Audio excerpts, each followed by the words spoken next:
Salam dan selamat pagi Bapak Ibu. Semoga kita semua dalam keadaan baik.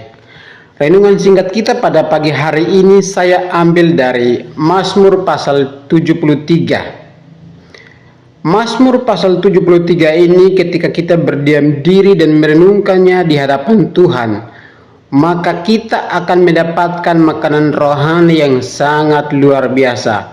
Kita akan mendapatkan satu berkat pemeliharaan Tuhan, satu kekuatan yang sangat luar biasa daripada Tuhan.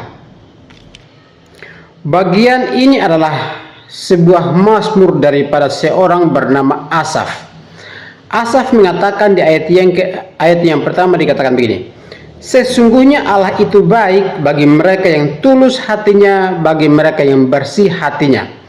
Lalu di ayat yang kedua, Asaf mengkontraskan ayat yang pertama dengan mengatakan, tetapi aku sedikit lagi maka kakiku terpeleset, nyaris aku tergelincir. Bapak Ibu, iman seorang Kristen harus teruji melalui kenyataan hidup ini. Satu kali lagi, iman seorang Kristen harus teruji oleh kenyataan dunia ini. Asaf adalah seorang pemazmur yang punya satu relasi yang sangat dekat dengan Tuhan. Lalu karena dia punya satu relasi yang sangat dekat dengan Tuhan, maka ada sebuah proses hidup yang dialami oleh Asaf. Dan waktu Asaf melihat orang-orang di sekitarnya, maka orang-orang yang ada di sekitarnya itu adalah orang-orang yang sangat bersukacita, berbahagia secara jasmani. Orang-orang di sekitar Asaf adalah orang-orang yang bersukacita, berbahagia karena urusan jasmani.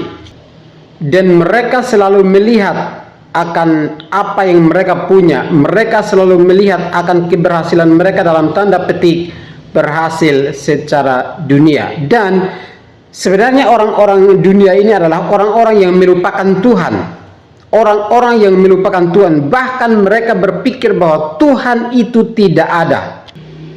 Karena itu dikatakan di ayatnya yang ke-5, mereka tidak mengalami kesusahan manusia dan mereka tidak kena tulas seperti orang lain. Sebab itu mereka berkalungkan kecongkakan dan berpakaian kekerasan. Karena kegemukan kesalahan mereka menyolok, hati mereka meluap-luap dengan sangkaan. Mereka menyindir dan mengata-ngatai dengan jahatnya. Hal pemerasan dibicarakan mereka dengan tinggi hati. Mereka membuka mulut melawan langit dan lidah mereka membual di bumi. Sebab itu orang-orang berbalik kepada mereka, mendapatkan mereka seperti air yang berlimpah-limpah. Jadi orang-orang yang ada di sekitar Asaf adalah orang-orang yang hidup mereka penuh dengan kelimpahan material, tetapi hati mereka, hidup mereka itu sesungguhnya sangat jauh daripada Tuhan. Sementara Asaf adalah seorang pemazmur yang punya satu relasi yang sangat dekat dengan Tuhan, tetapi di dalam kenyataan ini dia sebenarnya menderita melihat orang-orang yang berbahagia itu. Karena itu secara manusia Asaf sebenarnya tertekan di dalam jiwanya. Tetapi Asaf waktu dia datang kepada Tuhan, seperti yang dikatakan di ayat yang ke-17. Asaf mengatakan begini, sampai aku masuk ke dalam tempat kudus Allah dan memperhatikan kesudahan mereka, sesungguhnya di tempat-tempat licin kau taruh mereka, kau jatuhkan mereka sehingga hancur. Betapa binasa mereka dalam sekejap mata, lenyap habis oleh karena kedahsyatan. Seperti mimpi pada waktu terbangun, ya Tuhan, pada waktu terjaga, rupa mereka kau pandang hina. Jadi Bapak Ibu Saudara yang terkasih, orang yang tidak mengenal Tuhan atau orang yang mengenal Tuhan tetapi hidupnya jauh daripada Tuhan, orang yang congkak, orang yang tinggi hati, Tuhan memandang mereka sebagai yang hina di hadapan Tuhan. Dengan kata lain, perbuatan dosa adalah sebuah perbuatan yang hina di hadapan Tuhan. Asaf melihat kenyataan hidup ini dan dia datang kepada Tuhan. Dia memperoleh harapan yang kokoh. Dia memperoleh kekuatan spiritual yang sangat luar biasa dari Tuhan. Karena itu dia mengatakan begini.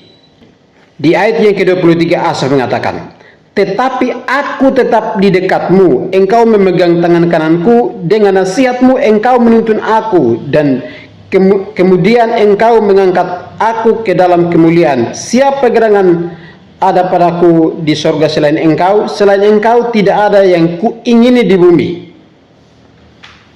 Dengan kata lain, Asaf punya harapan satu-satunya hanya di dalam Tuhan ketika dunia ini tidak memberikan harapan apapun padanya. Harapan satu-satunya bagi Asaf hanya di dalam Tuhan. Kepuasan jiwa satu-satunya bagi Asaf hanya ada di dalam Tuhan. Karena itu Bapak Ibu, mari kita belajar daripada Asaf, bahwa ketika dunia ini tidak memberikan kita harapan, ketika dunia ini tidak seperti yang kita harapkan, maka satu-satunya harapan yang menjadi tumpuan kita hanyalah kepada Tuhan. Demikianlah renungan singkat ini, dan kiranya kita dikuatkan, kiranya